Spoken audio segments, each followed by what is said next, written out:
ഞാനിപ്പോൾ നിൽക്കുന്നത് കെൻഡക്കിയിലാണ്. ജോർജിയയിലേക്കുള്ള യാത്രാമധ്യയാണ്.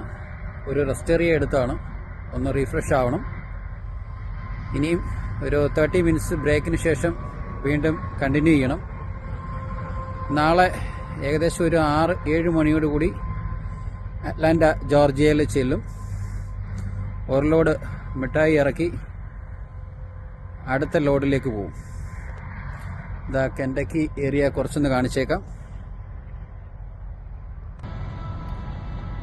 ചെറിയ RVs ഒക്കെ വന്ന് കിടപ്പുണ്ട്, അവിടെയും കുറേ കിടപ്പുണ്ട്. നമ്മുടെ ട്രക്ക് അങ്ങ് താഴെയാണ് പാർക്ക് ചെയ്തേക്കുന്നത്.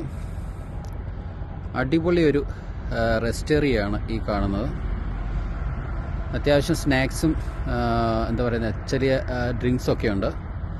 ഇവിടെ സമ്മറൊക്കെ ആണെങ്കിൽ ഇരിക്കാൻ പറ്റിയ സ്ഥലമുണ്ട്, പകലാണെങ്കിൽ ഇരിക്കാൻ പറ്റും.